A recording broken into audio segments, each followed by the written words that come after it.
Ce podcast vous est proposé avec la participation de Fanshop No Watch. Salut à tous et bienvenue dans Slap, le podcast qui claque pour ne rien rater de l'actu des séries. Cette semaine, Slap s'intéresse au fantastique avec des extraterrestres, des magiciens et des succubes. Tout un programme.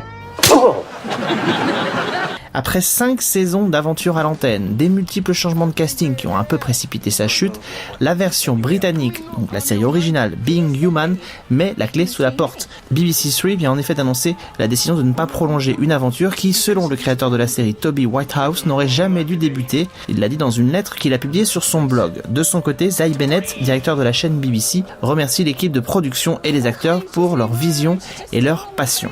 À noter que la saison 5 vient de débuter en Angleterre et que la version américaine continue de très bien se porter sur la chaîne Sci-Fi. Dans un autre registre, mais beaucoup moins triste cette fois-ci, on a appris que la chaîne NBC avait décidé d'annuler la série Do No Harm. Souvenez-vous, la revisite du mythe de Dr. Jekyll and Mr. Hyde dans le milieu hospitalier. Et bien la série a été annulée après simplement 2 petits épisodes. Il faut dire que l'audience commençait à vraiment devenir extrêmement confidentielle. Rien ne va plus pour Up All Night. Après avoir changé de formule, passant de sitcom single caméra à une sitcom multicaméra avec un public, la série va aussi devoir changer d'actrice principale. La nouvelle a fait l'effet d'une bombe car en effet, Christina Applegate veut quitter la série. NBC envisagerait d'ailleurs de recruter Lisa Kudrow de Friends pour prendre la relève, mais rien n'a été confirmé. Le président de la CW vient d'annoncer la reconduction de 3 dramas de sa chaîne, à savoir Arrow qui aura droit donc à une saison 2, Vampire Diaries qui aura une saison 5 qui lui permettra d'ailleurs de passer le cap des 100 épisodes nécessaires pour arriver en syndication, et enfin Supernatural continue son petit bonhomme de chemin, elle aura bien droit à une saison 9. Les 3 dramas sont en effet les 3 séries les plus regardées de la CW sur les 18-49 ans, la cible privilégiée des annonceurs publicitaires, mais elle est aussi largement leader sur le public global.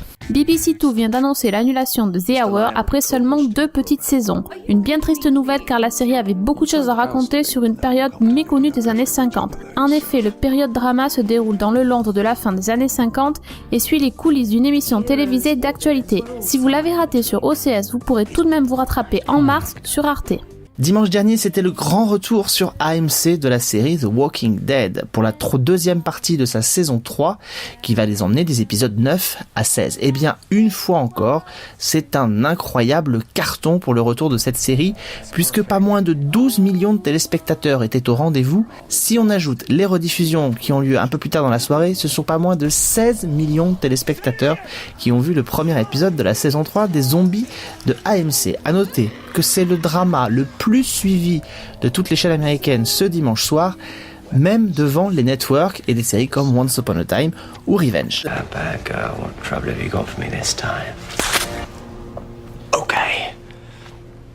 La saison 4 de Merlin débarque sur Sci-Fi tous les samedis à 20h45 à partir du 2 mars. Un an s'est écoulé depuis que Morgan a pris la fuite avec Morgoth. Au royaume de Camelot, les choses ont bien changé. Arthur est contraint d'assumer la régence à la place de son père qui n'est plus que l'ombre de lui-même après la trahison de sa fille. Mais le jeune prince ne tarde pas à être mis à rude épreuve lorsque Morgan décide d'assouvir sa vengeance suite au décès de sa sœur.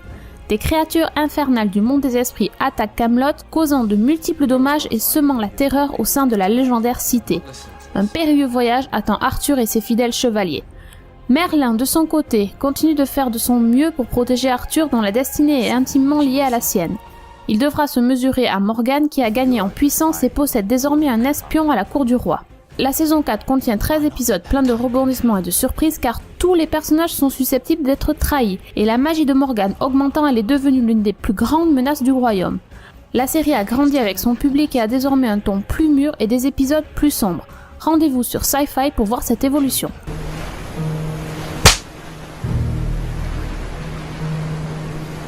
On parle souvent dans Slap des séries récentes qui sortent en DVD, mais parfois on a la bonne surprise de voir débarquer aussi des séries qu'on avait un petit peu oubliées.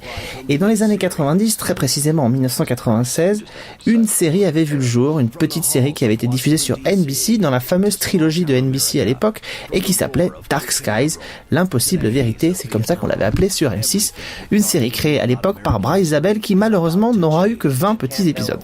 L'histoire elle est assez simple mais elle est passionnante. Dans les années 60, Kimberly Savers et John Longard emménagent à Washington pour le travail de John comme assistant parlementaire. Il enquête sur une administration mystérieuse, le fameux Majestic 12, et découvre que celle-ci, cette organisation, lutte contre une invasion extraterrestre en cours. Ils prennent possession de corps humains et leurs intentions ne sont pas vraiment des plus pacifiques. John et Kim s'engagent donc dans le combat contre les envahisseurs tout en essayant de rester à distance des agents envoyés par Majestic 12. Alors je l'ai dit, malheureusement il n'y aura eu qu'une petite saison de 20 épisodes. Initialement, chaque nouvelle saison devrait couvrir une décennie pour arriver à la fin de la série, à la fin des années 90, 1999, et la fameuse invasion extraterrestre. Malheureusement, ça n'aura pas été possible.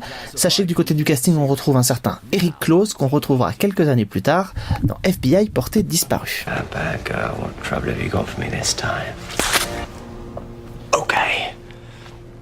Ça ne s'invente pas. C'est le 23 février que numéro 23, l'une des nouvelles chaînes de la TNT, va proposer à l'antenne une nouvelle série qui s'appelle Lost Girl, qui est une série donc créée par Michelle Lovretta et qui est diffusée depuis le 12 septembre 2010 sur Showcase. Elle est aussi diffusée aux États-Unis sur Sci-Fi. Alors l'histoire est simple, on y suit Bo, qui est une jeune succube élevée par des parents adoptifs humains dans la complète ignorance des traditions de son peuple, les Fae. En fuite depuis des années, incapable d'assumer son mode d'alimentation, en effet elle se nourrit de l'énergie sexuelle des humains, vous m'en direz tant, causant leur mort car elle n'a pas appris à se maîtriser, elle finit par entrer en contact avec une société de son espèce. Celle-ci est divisée en deux clans, les Fae de la lumière et les Fae de l'ombre. On peut pas plus maniquer. Toutefois, Bo refuse de choisir son camp, bien qu'elle soit devenue très proche de Dyson, un lycanthrope de la lumière. Elle est donc neutre et installée comme détective privé, elle intervient dans les affaires qui lient les deux camps avec l'aide de son faire-valoir Kenzie, une jeune humaine aux tendances kleptomanes. Vous pourrez découvrir donc cette série qui compte pour l'instant 3 saisons, 38 épisodes sur numéro 23, donc à partir du 23 février prochain.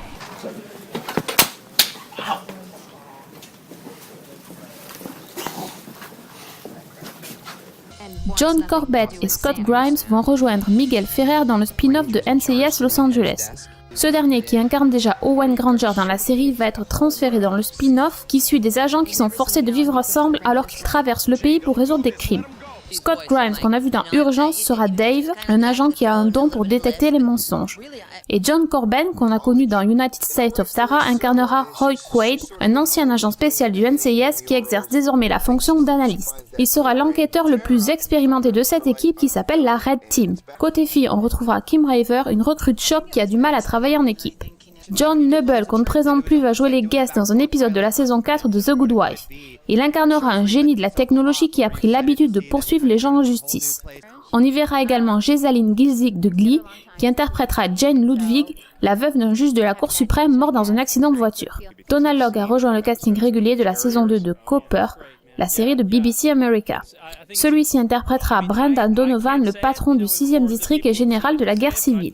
Lisa Edelstein de House va participer à un prochain épisode de la saison 2 de Scandal. L'ancienne interprète du Dr Cuddy prêtera ses traits à la cliente du cabinet. On se quitte avec le trailer de The Americans, la nouvelle série d'espionnage de FX.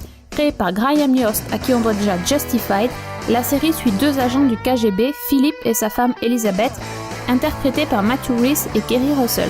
La série se déroule dans les années 80 et le couple vit depuis une quinzaine d'années à Washington avec leurs enfants et mène en secret des missions de renseignement et sont même l'auteur de kidnapping. On se retrouve la semaine prochaine pour une nouvelle distribution de claques. Et la semaine prochaine, comme toujours, news, sortie DVD, avant-première, diffusion de séries, guest, pour tout savoir sur l'actu des séries. D'ici là, n'oubliez pas d'aller sur le Fanshop No Watch, soutenir toutes vos émissions préférées. Bonne semaine à tous, ciao ciao.